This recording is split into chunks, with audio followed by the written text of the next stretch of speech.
back in 5.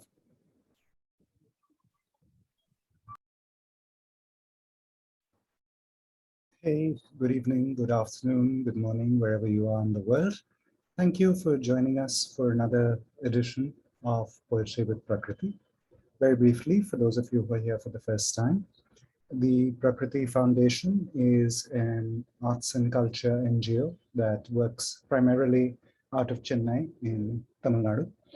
And it organizes a number of events right through the year, and everything geared towards practitioners and of the arts, academics, people who study the arts, and their audiences, finding more ways to interact, to connect, to communicate with each other. The foundation has a number of festivals which happen through the year across different arts, and one of them is Poetry with Prakriti. Poetry with Prakriti, usually in a time when we are not in the middle of a global pandemic, is a festival that happens in Chennai in the month of December. And over about a fortnight or so, we have poets from all over India, and whenever budgets permit, from other parts of the world as well, who come in and read their work. And the lovely part of it is that it's not just the usual kind of venues in which you encounter poetry, you know, like a college auditorium or an art gallery or a little mini theater somewhere. Poetry with Prakriti takes poetry out to places like bus depots and malls and software parks and all sorts of things like that, public places, and essentially to make poetry more accessible, to have poetry reach out. Our guest today has been a guest of Poetry with Prakriti in the past, as have I, and it's been a lovely experience. I'm going to ask Harish to please paste our guest bio in there so that our readers can catch up with that. We also, when Poetry with Prakriti is happening in Chennai, like to tie up with colleges all over the city. And the idea, because, you know, getting young people out there to come in and listen to poetry, perhaps get them into poetry themselves, and the kind of interactions is, again, it's a very special kind of interaction on its own. We have tried to continue that during this festival, and various iterations of this particular festival. Various colleges have come in, brought their students in, and we're very pleased and happy to have the Department of English of the Jesus and Mary College, Delhi University, being our associate presenter today. Professor Anisha Puri is representing the college with us, and I think there are quite a few of your students here as well. Yes, we're very happy to collaborate with Prakriti Foundation and have Dr. Monica Mody with us today. Thank you. Thank you for helping with this, and thank you for bringing your students in, Anisha. It's a delight to have them here, and we hope we'll continue to see you and your students here for colleges involved in it. But let's not waste more time with introductions. You read Monica's introduction. I will just tell you that she's someone that I met in Delhi many years ago at an open mic that she was hosting that I went to, and we have a lot of friends in common.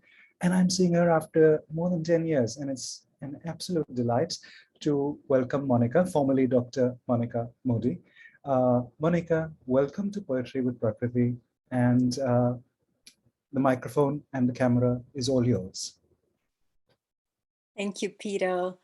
And it is an absolute delight to be here with the audiences, with the students of Jesus and Mary College. I'm so grateful to Prakriti Foundation for organizing this virtual series, because it means that I can join all the way from San Francisco, which is Ramaitish Ohlone land, the land of the indigenous people who have been taking care of it for thousands and thousands of years. So and as Peter said, yeah, I was there at the Prakriti Foundation. I think this was probably one of the early years of Prakriti in 2008. And I remember the vitality of the readings, encountering people who weren't, merely other poets, but people who were interested in words, interested in literature, interested in music. It was delightful. So I'm very glad to be here. The first poem that I'll be reading today is called Glass House, Anthropocene. And I wrote this poem because I was really thinking about the impact on my body and being of being a part of this phenomenon that is, or this part of this global phenomenon that is Anthropocene, that is basically the name for an era that we're going through, which is marked particularly by the impact of human activities. So, Glasshouse Anthropocene. I want to rise above my limitations. I want to let bird shapes of words flock together into language that will change skies. I want courage to let the cross burn. Swoop of crow on branch outside fills me with referred pain.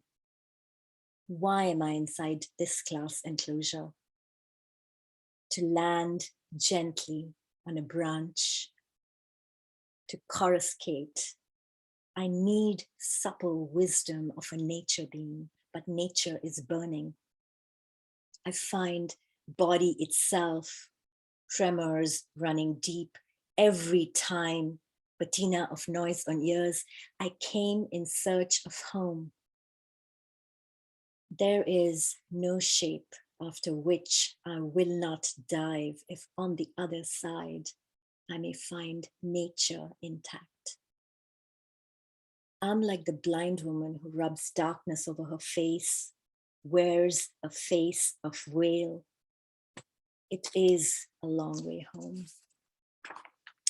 I'm walking on my hands, if not in body, in word, grief entangled in hair, trickle inhibited by sewage and noise, sounding sonar hymns inside glass enclosure, rocking back and forth. Others inside look at me with feral eyes. Only eyes betray their remembering. Who are we when collapsed with earth grief? In panic, I step away from poem to regular consternation, affability of situation written in body, deep nature in retreat. I long to bury my face in. I leaf through selves, old plans I had made, lists, topics of sanity. Apathy stares back with white eyes, death procession approaching. I joined death's procession. Do I dare exit this glass house? What will I find there? This is comfortable, see, machine, cooling air.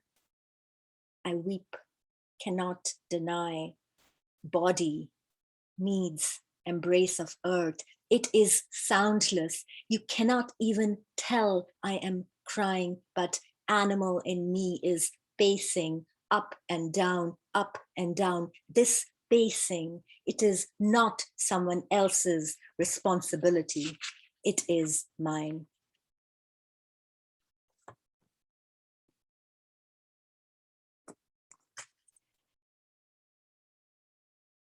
For my second poem, I want to bring you a piece where I was really thinking about how personal and collective stories move in and out of each other. So this is how we emerge. For my mother's sister, oh my sister, she is strong. He tells her, you're nothing. He slaps her. He curses her. She is proud. She can still smile, eyes saucer wide. She grows up a beautiful 24-year-old. Instead of authority, she has a broken spirit. She quavers inside. She laughs. Some man chosen to be her husband has the money, has the politics, chosen to crush her soft, vital, consecrated spirit. There in dust, I kneel before this beautiful girl, show her pieces of my own brokenness that make my mosaic whole. Finger tucked in finger, we walk out. Others before us have made this choice, walked out. We keep walking up mountain trails where Nightingale has ripped her heart from her chest and hung it from a tree. We keep walking up to the mouth of Ganga. Our faces are raining collective waters. We draw faces of ancestresses in the waters. We are both beautiful and life stretches ahead of us. And when voices call us back, call for us from down there below the mountain, we continue to walk up. We have a trail to follow of grandmothers who with their sisal sticks carve old faces into cordons of memory. Something about our own story wakes up and turns towards us with streaming eyes. We swim in the stream, spinning double helix, tails mutating into tails, tails flicking underwater in molecular memory. We travel to the mouth that first formed, first spoke. We who tell the story still live. What is remembered lives. This body remembers. Apex of mountain looks out on trees. Sometimes we hang upon branches, bodies effortless in wind. We are the ones that scare terrors of night, guard the village, unthanked, unknown. Then we rappel down, then we return to our bodies lying in bed, dreaming. Then the call comes to become the voice of ancestors, we who are hollowed, fill up with hollow teeth. We are the ritual performers, not only of domesticity. Ash rolls on tongue, a pearl rolls on tongue. I curl it into a sound you recognize, an ancient susurration. Mountain dreams. Mountain was growing out of me before I even learned to crawl. Its paths lit and flowing. I dream of the mountain and scoop strength into my belly, turn to live in the world, flesh and bones, spirit collected in roots, part woman, part nature, always emerging, seated on chaos, partner to form.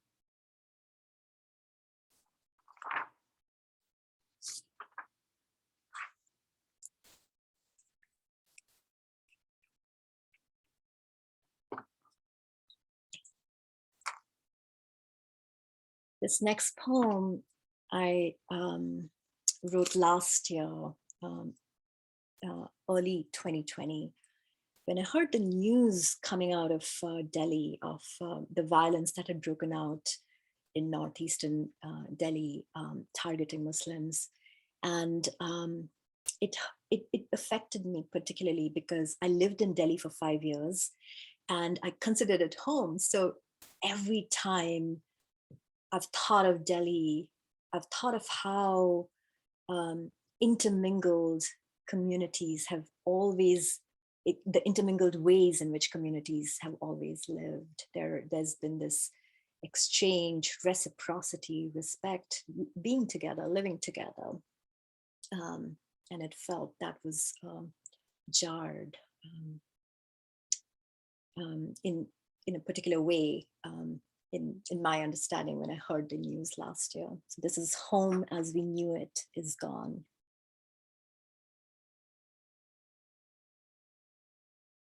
Everything was being shredded long before we noticed. We saw, but did not take it seriously enough. We carried on with our lives. We did what we could when we could. We could not do enough. Lines between beauty and horror continued to blur. We let ourselves continue to divide. Silk threads, we believed, held us together, cut by fine razor manipulation. Warp and weft of values tore. We noticed it too late. There it is, mound of shredded threads. We are suffocating in it. Beginning of an end. Now, can we spin a new yarn? I start at the shore and slowly let myself be taken over by lapping water. Feet, legs, knees. Is this the trick? Just start walking into ocean before you know it. You won't want to get out. What kept us civilized, just, upright, is gone. You too are ours, you who are killing. Ghosts of collective trauma riding you so hard. How may we beckon spirit into your empty channels? Which medicine would flow into you? What is the call of love you would hear? Cries of anguish do not seem able to get in. How will you unbend? Of what is the new world made? Don't tell me words. Freedom, hope, joy have collected dust. This language we have used to survive. Random hook, song long forgotten, buried under skin. As children, we tumbled onto roofs, elbows, and angles, flying kites under a single sky. Will we remember still? It takes a friend to lift the kite. Will kite remember to dream in the wind? If all along we had lived in a dream, will the dream survive? Can we stack all hatred in a pile and light it on fire? They never taught us the real meaning of Holika Dahan. Burn all in you. That is not love, compassion, forgiveness. Ram was to be love, or was he? Each God image so densely layered with ideological agendas. What paint is nationalism, casteism, patriarchy? Is there, after all, an alphabet of life beneath?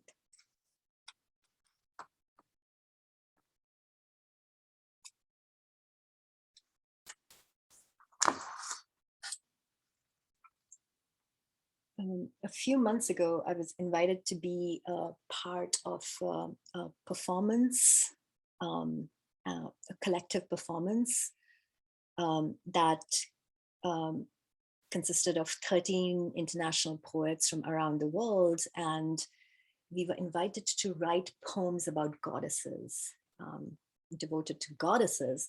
And you know, India is a country that's particularly rich in its goddesses, right?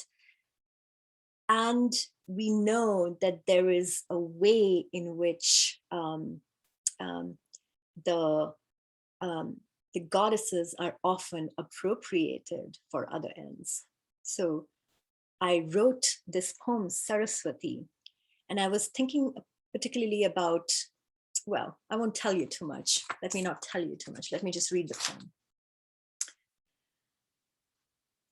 Not the slick, but the tumbling goddess river, tresses matted, mud and water, coltish sometimes, legs, arms scratched from running through rushes, dight in jute, droplets around neck, syllables, words, all names, all creation, river whose waters billow with hymns, inspirer of thought, giver of eloquence, life's full-bodied vital Veena, Hansini, Saraswati of irrepressible luminosity, you changed for every age.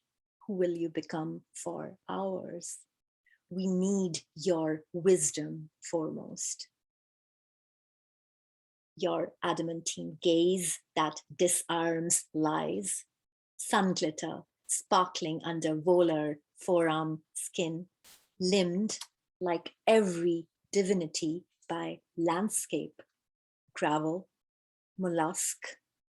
You emerge from gates of heaven bearing good gifts in life waters, radiant and swift, mighty with waves, supple with discrimination. In you is all flow, all creation.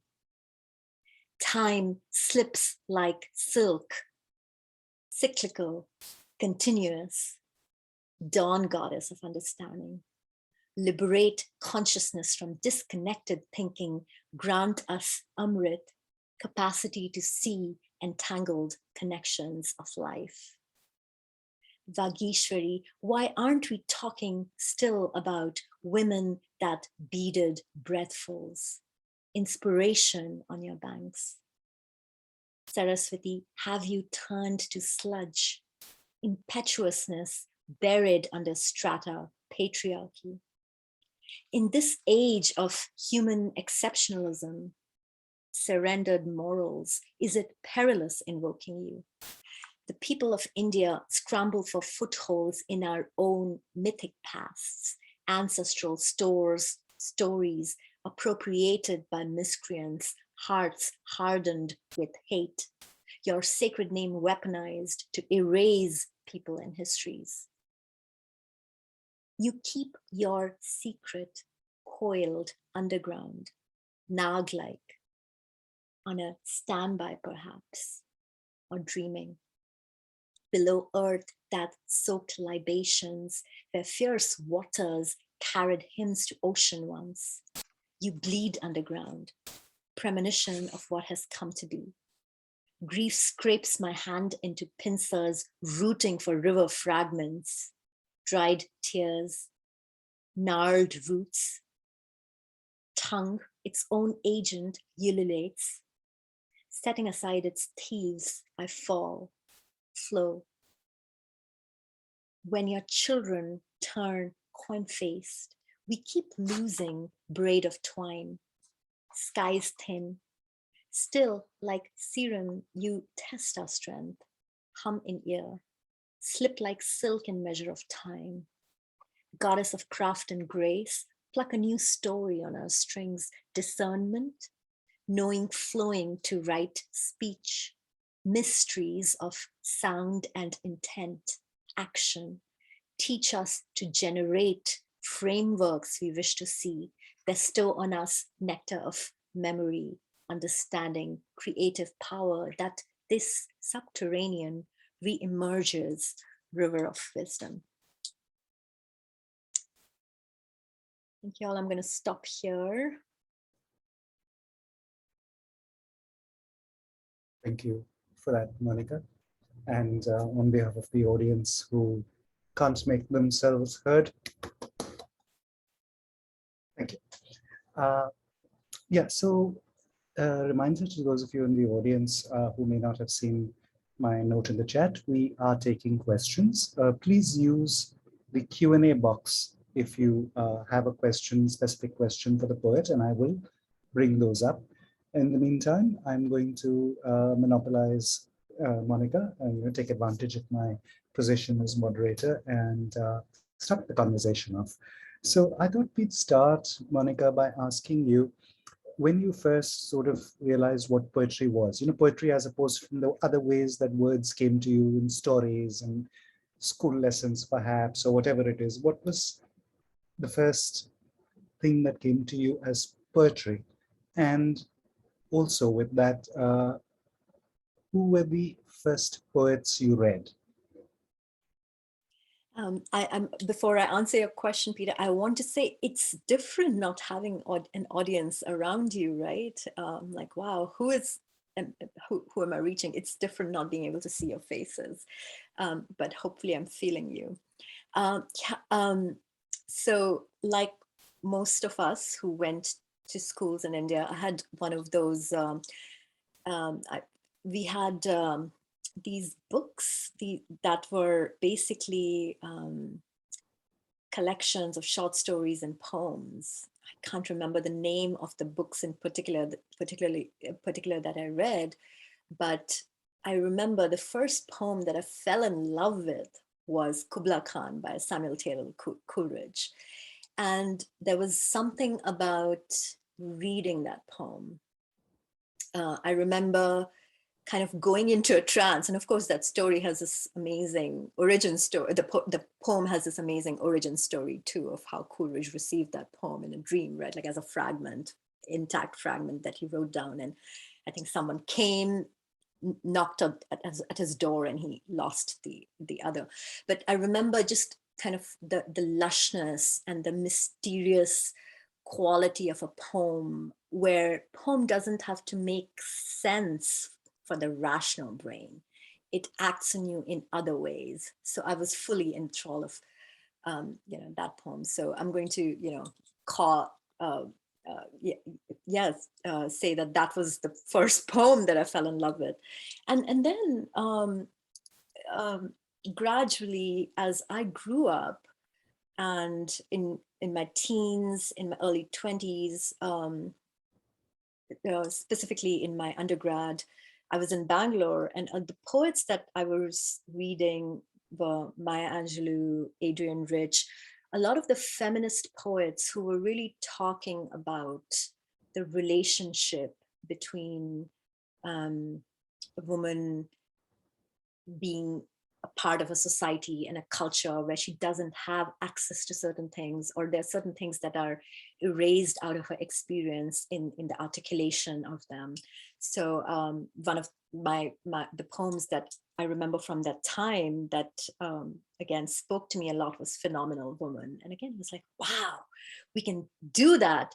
So yeah, I would say that, yeah, feminist poets kind of helped me tide over my teens. So. And when did you first start writing yourself? So I started writing when I was in law school. I went to National Law School in Bangalore, and I would actually write poems and give them to my friends, couple of my friends, for feedback. So I was very serious about them, and I would incorporate the feedback.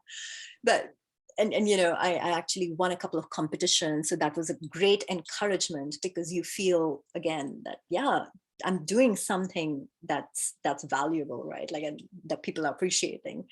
And then I started. I went to Delhi, where I had my first job, and I was very lucky to immediately find myself surrounded by these by these amazing young writers and artists. Delhi at the time had this, there was this great energy in that city, and it seemed like it seemed as though it was drawing people who just wanted to make things happen. So I met a lot of people there, and that again was a big spark for something that was already happening. I was writing, and then there were these writers and artists that I was interacting with. So that energy produced a lot of good work at that time.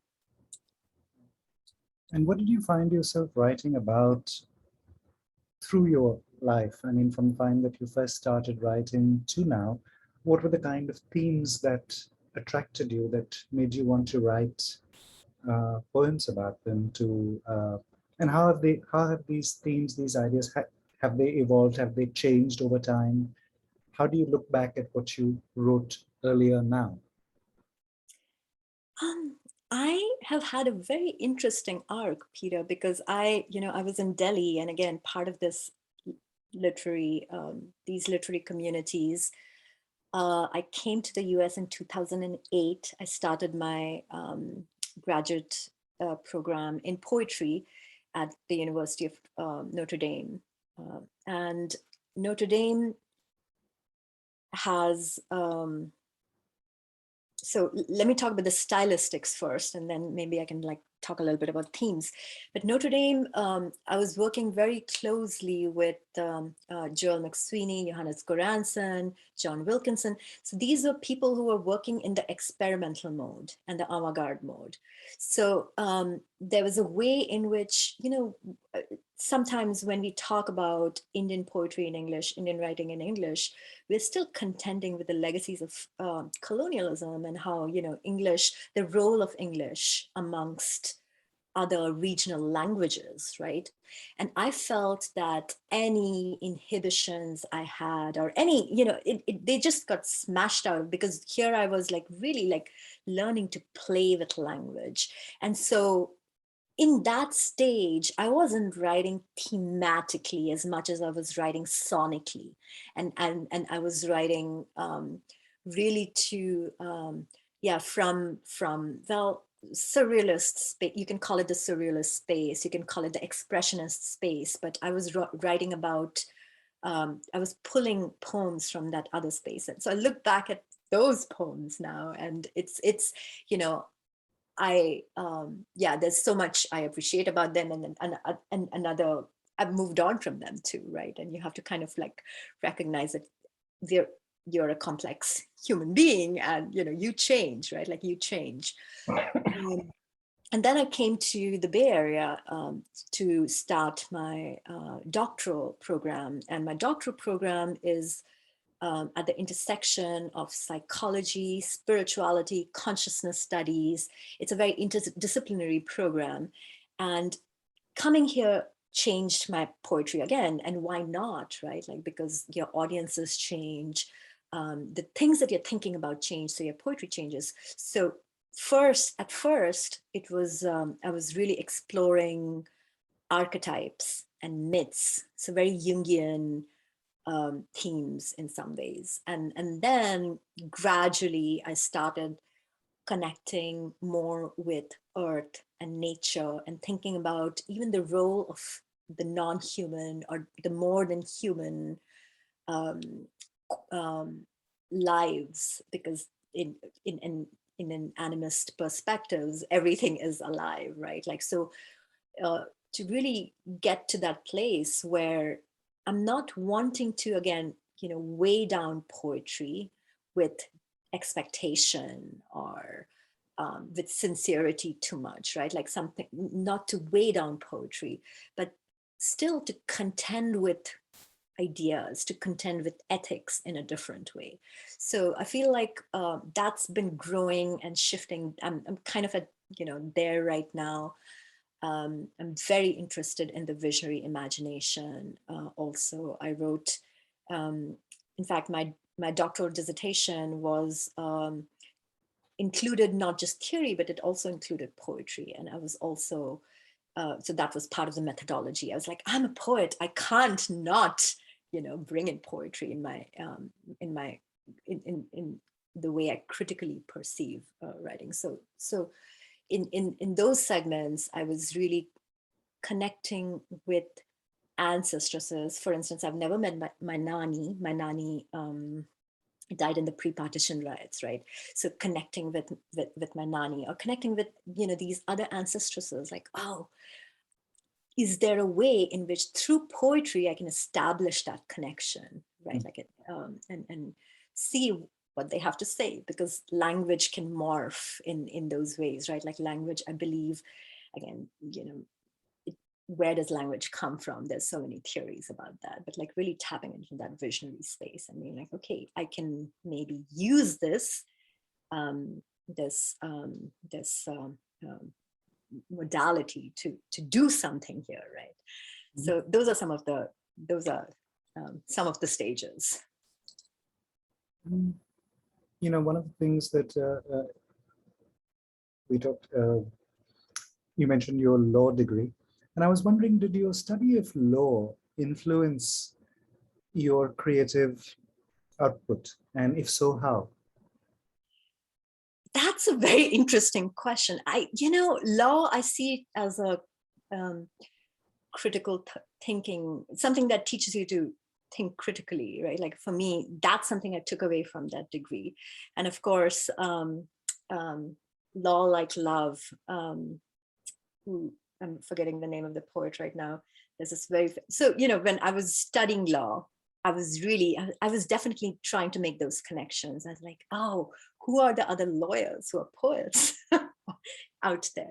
And, everything influences us. So it's not something that I think about consciously, but absolutely when I'm doing research, for instance, for this poem, Saraswati, I went out and actually looked at, critical literature on both on the river and on the deity. So I bring that quality of being a researcher when I'm, writing about poems that are not just tapping into that third space. I'm going to take a question from the audience from an anonymous attendee who's asked, and I will add to that question. The attendee asks, does the fact that the poem is going to be read aloud impact at all the creative process? To which I'd like to add, what are your feelings? When we talk about poetry, I, for instance, and it's kind of ironic because here I am hosting an event which is all about poets speaking their poetry. My top preference is to read poetry off the page. When I write, I do very much think of how it sounds, that kind of. But very schools of thought on poetry when it comes to, say, performance, spoken word, which we were discussing in the green room before we started. The way poetry is laid out, concrete poetry, different formats in the way that one goes about it, and the way it's presented, and the way that perhaps multiple media mix in as well. What are your thoughts on these other aspects of poetry? Yeah. First of all, I love working with sound. I think, and it's something that I've begun to pay more attention to, and more than sound, I would say breath. How does the breath move through my body when? So, and some of this gets, fine-tuned in the revision process because of, again, like language can arrive in different ways, right? And then I'm curious, like, is this how I want the breath to move through my body when I'm writing when I read the poem? So I do these days make it a practice to read out a poem as I'm revising it. And I've also worked, I also love working with the page, and I've absolutely worked, written concrete poems, and that, like, the visual space is something that's also part of the reception of poetry now, right? Like, it's also how we encounter poetry. So we can't, I think, instead of seeing them as either or, I see them as how they, as two facets that work together. And what I really want to encourage, especially the younger poets, to do is to really explore and experiment with both of these, because I think as poets, one thing that if we internalize it opens up so much. Like there is no right and wrong. In fact, we especially since I studied, went through a particular kind of schooling in India, this idea was ingrained in me, right? This is the right way to do it, and this is the wrong way to do it. And it took me a while to get over that. So I just want to give people, the younger poets, this gift, like go and explore, right? Like really go out and, because a poem, I see it as like a room, right? Like in a room, like in a 3D model. Like it comprises of multiple qualities, multiple elements. It's not just like one element. So, yeah. I'll take one more. I'll indulge myself with one more question before going back to the audience questions, which is, how does Monica Mody approach a poem? From the moment that something's in your head that says there's a poem that I want to do, to the point where you think that poem is ready to be let out into the world. Could you take us through that process? Well, there is no one linear process, unfortunately, Peter. And here is the thing. I've also, like in some ways, poetry has been there as this like beloved for years now in my life. And I still feel like this tension around poetry. And so I think because of this tension, if I see it as a productive and generative tension, my process also keeps changing. Yeah, so a lot of the times I'll receive a fragment or an idea. It can start either ways. But if I receive a fragment, sometimes I'll just like put it in like a folder, and sometimes I will forget about it for years, and I'll pick it up like 2 years later. Or for instance, with the Saraswati poem, here is this prompt. So then how do I crack that? How do I write that? And so again, it can start with research, or it can really start with kind of, I also walk a lot. So sometimes I'll kind of like be with a poem when I'm walking, and in that way kind of, again, fall into or maybe hear the rhythm of the poem. Let me take a question from the audience. Roshni Reji asks, you had a poem on the riots in Northeast Delhi. What are your views on writing poetry about oppression and discrimination that the poet may not necessarily have personally experienced? What stance should the poet take in that regard, vis-a-vis the community that they write about? That's a great question, Roshni. Especially because we find ourselves participating in a world where, inequality and oppression, discrimination, these are, I mean, like we really have to figure out how we're relating to these if we want the vision of a just world, right? Like the vision of a world where, I don't know, like for me, it's like, oh, how can we all live together? Maybe your idea of that ideal world is something else, who knows, right? But yeah, and one thing I would say is, and again, like in complexity, we can think of several ideas as working together, right? Like so neither idea has to negate the other, right? So one idea is there is no should for a poet, right? The other idea is that if you are talking about a community that you're not a part of, is there a way, how do you show respect, or how do you bring about, how do you allow them to be the actors or the agents of their story? Yes. That's the second idea. What was the second part of that question, Peter? It was about what stance should the poet take with regard, so it was about if you're not part of that community, Yeah. how do you write about it? And what stance should you take about that community that you write about?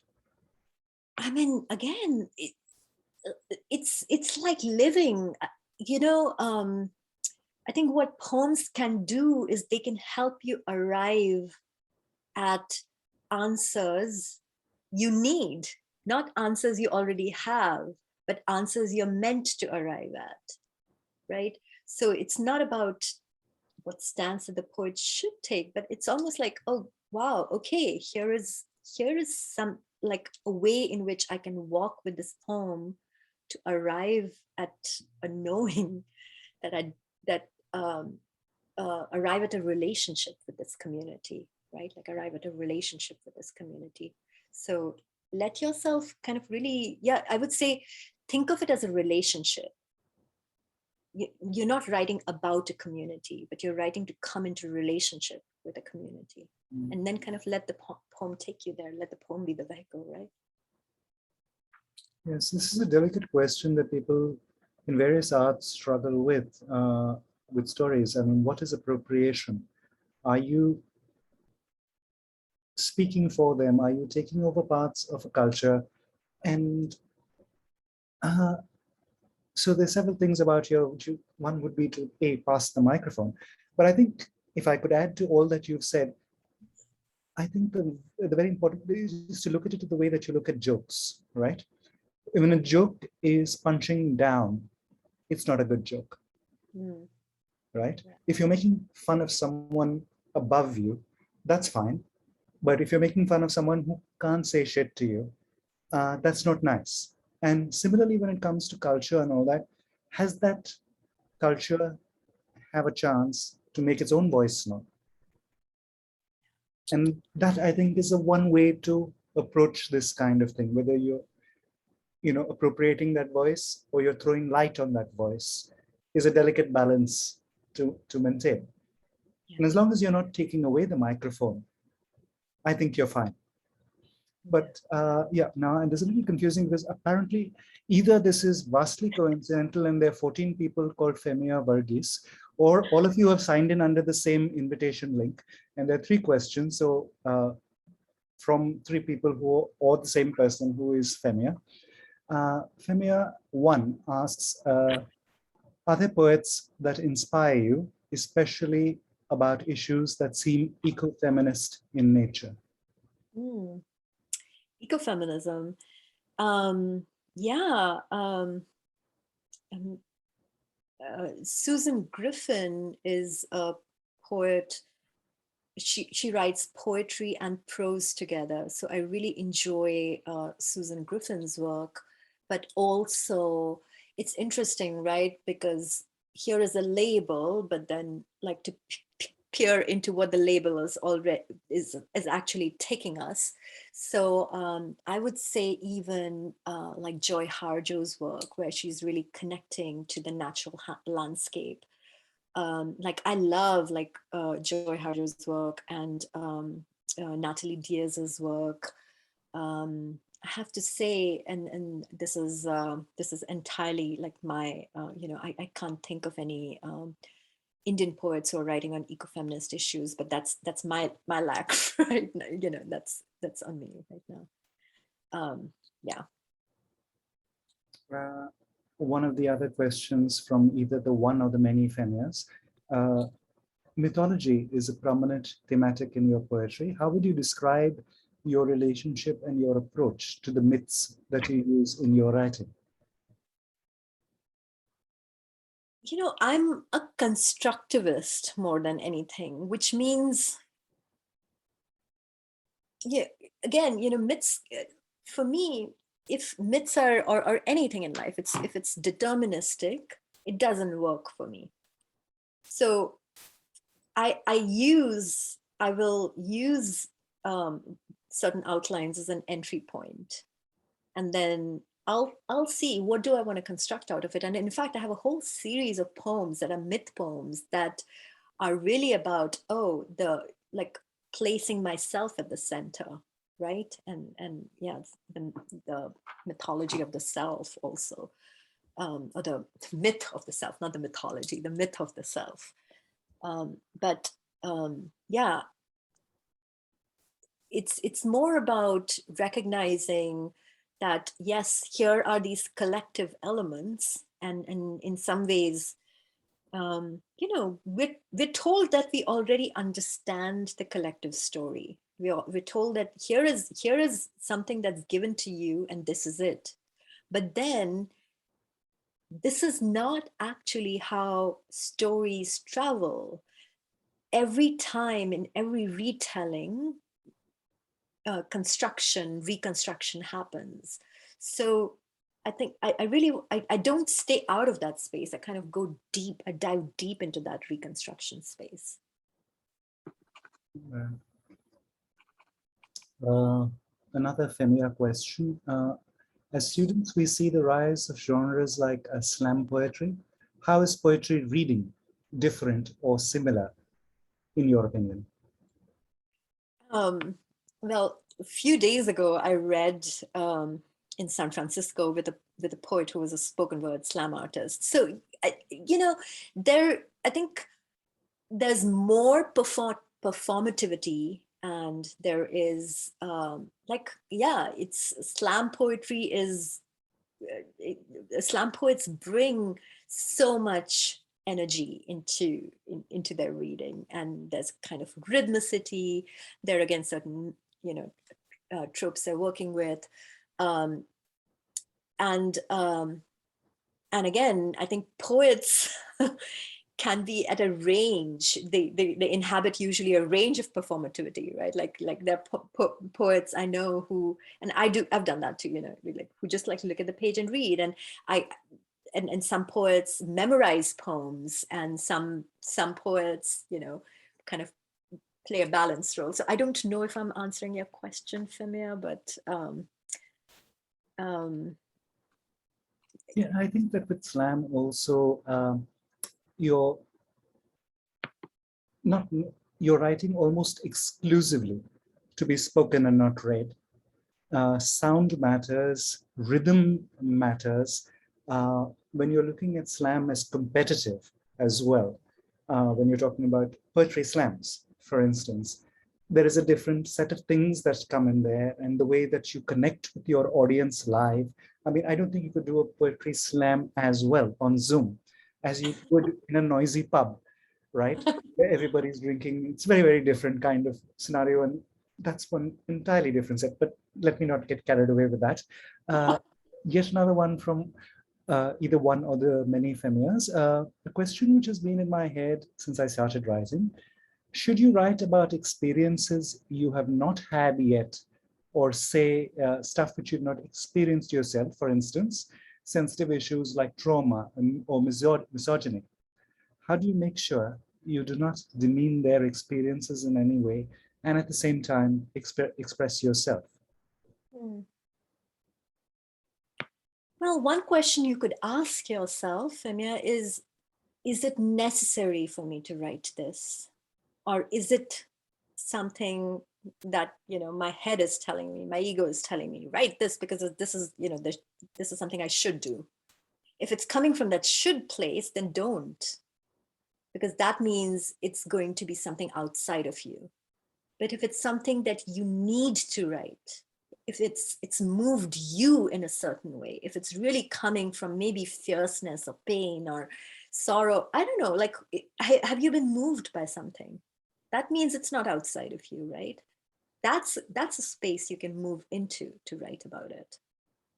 And Anisha, you had a question, Professor Anisha Puri. Would you like to come on camera and ask that question? Yeah. Thank you so much for a very wonderful evening.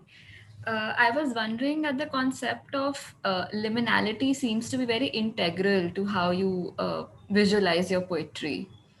Would you like to elaborate on how you deploy this concept to talk about the gendered nature of knowledge production that we see around us in our everyday life?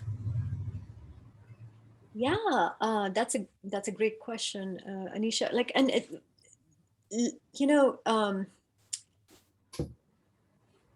we my doctoral dissertation use the borderlands framework from a Chicana Latina theorist called Gloria Ansaldúa. And the borderlands is a particularly liminal concept, right? Like the idea is that it's a third space that starts at the borders between, you know, it's like anything that's been divided into two or categorized into two halves, right? When I encountered that space, and let me speak to the knowledge production bit first, because again, as someone who, as an academic, I've had to really think through, you know, how is it that, well, who's validated in the academy? Who's making the knowledges? Who's writing the books that are getting read, right? Who's being cited, right? Like whose theories are becoming a part of the discourse of a field, right? And what the borderlands concept helped me do was it helped me stay with that, but also move slightly away so that I could do something else. And so it's not about, you know, it's not about cutting anything out. It's not about excluding anything, but it's about including. So I use that as a stance in some ways. And, you know, I have this very fierce part of me. I'm like, there are certain scholars I don't even want to read, because I'm like, how are you, you know, why is it that for hundreds of years we are still reading you? And you know, and why is it that certain other voices that are really important voices, certain other knowledges that are really, we talk about other ways of knowing, which is not just, I talk about other ways of knowing, right? Like, which is not just head-based cognitive knowing, but let's say body-based knowing based on emotions, knowing based on contact with nature. So why aren't these sources of knowledge part of academia? But the minute you start talking about these sources, you realize that, again, these can't be boxed, because in some ways they kind of like touch you and then they slip away. They touch you and then they slip away, right? Like you have to kind of be with them. And I like, there's a word called emergent. So they emerge and grow rather than staying static. They're not like 2 + 2 = 4. They'll emerge, right? That's the, and that's liminality, right? Like that's the space that opens up when we talk about liminality. So yeah, I guess, yeah, for some reason, when I started writing, I found myself questioning the boxes and the categories. And then, you know, as an academic, that got more and more refined. And I think I really think that one of the core problems all of humanity is facing is that we've been trained to categorize each other and ourselves. So if we can really do that, if we can really, and anytime we kind of like move into a rigid box, if we find ourselves, and it has to be a self-reflective and self-reflexive practice, right? Anytime we kind of like start doing that thing, which is, oh, this is it, this is this. Like if we can gently kind of observe ourselves and pull back, you know, it can be in our writing, but absolutely, I think it's an everyday living practice. Hopefully that'll, change the tenor of the world that we're creating. So we talk about going beyond cognition and bringing in the affect, bringing in the body, bringing in the emotional aspect, the so-called irrational aspects of ourselves into the conversation.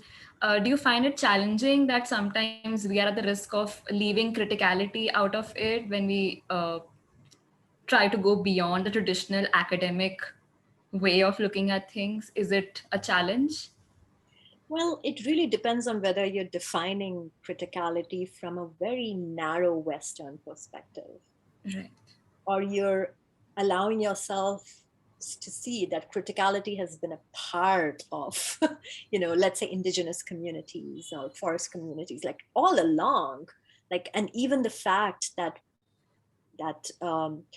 Enlightenment discourses said, hey, that was not civilized, that was savage, that was not critical. I mean, it was all about establishing colonial rule, establishing colonial sway. So, like really to think about, like, really, like who is saying that? Who is saying that's not critical? So we have to really look at who the gatekeepers are too.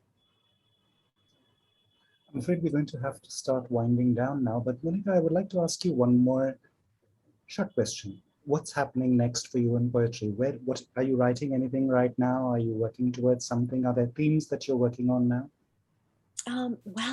There is like an art show that I've been invited to be a part of. And I guess I'm thinking about, the body and being in this, country, which is not, not my home. I'm thinking about all of those issues in a deeper way.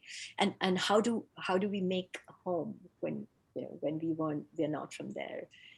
And especially in a place like United States, that's a very critical question, because again, the United States, it's a colonial state essentially, right? Like you have Native Americans who've been dispossessed of their land and their histories have been erased, and of course I didn't come here with that, but I'm still here. So making peace with that, or like figuring out again how I'm in relationship with that. So that's a suite of poems that I'm working on right now. All right. I'm going to start closing down right now, but Monica, someone in the Q&A has asked if they can read your poems anywhere online. And while I'm doing the last bit of thank yous, perhaps you could type in a general response to everyone who may want to follow you, if there is some place that they can read any of the works that you have made public on your own.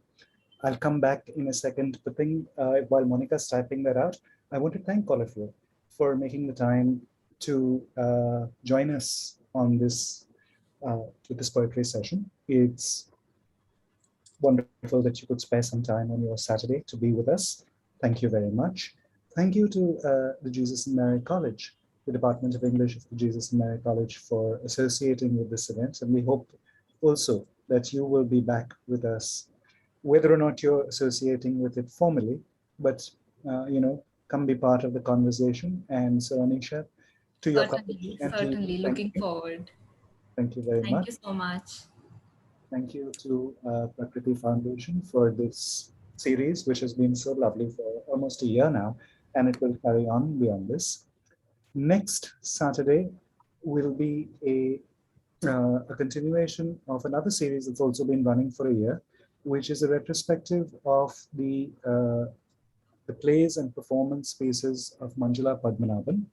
And each Saturday, the last Saturday of every month, has been each time a different director interpreting one of those spaces or an excerpt from one of those spaces for a Zoom kind of an audience. And so we'll have one of those on the last Saturday of the month before going back. And then next month, we'll go back again. The first 3 Saturdays of every month are a different poet each time. We'll have a conversation like this. We will have a poet, we will have a moderator, we will have a poet reading, and we will have audience questions and interactions, which I hope that all of you will come back for. I've put in the chat how you can keep in touch with Poetry with Prakriti and the Prakriti Foundation. So please do that. I'm now going to ask Monica to finish the evening, to end the evening with another poem, because it's always nice to end with a poem and not just me, a boring moderator droning on with all the thank yous. So Monica, if you could come back with one more poem. And at the end of that poem, I'm going to ask Meera and Harish and Anisha to also put on your cameras so that we can take a little group shot for the archives. But right now, Monica, if you could give us one more poem, please. Thank you, Peter. Thank you, Prakriti Foundation. Thank you to the beautiful, amazing audiences for the questions that you sent, and sweet notes, Samira. And thank you, Anisha, also for being here. This is really a delight. I'm going to read this last poem called Sometimes Skin. Sometimes skin, we think, stops world. You know what? I think I am going to read something more playful. Yeah. Let's do something more playful because this will, close out. So this is called The Ride. Crow hopping sideways. Crow hopping sideways in the middle of the road created rhythm. I'm a rock star too when riding the dragon car. A little boy lives underground, shows up once a while to weigh the freedom to go extinct, coursing through his veins. Hip hop steals both flowers and elephants, and they're quiet, memorize.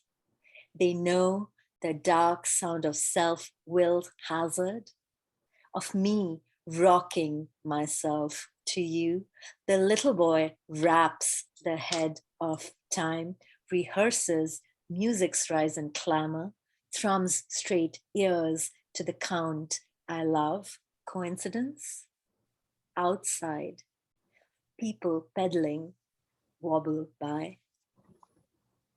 Thank you, Monica. Thank you.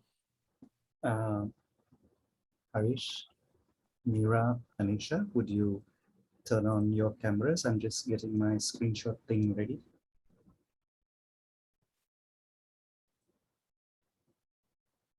Meera, are you turning on camera?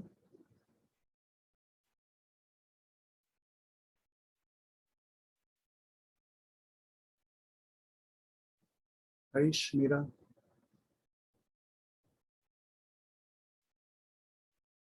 Meera, are you here? All right. Can I have, I'm going to take that shot. So best smiles, please. All right.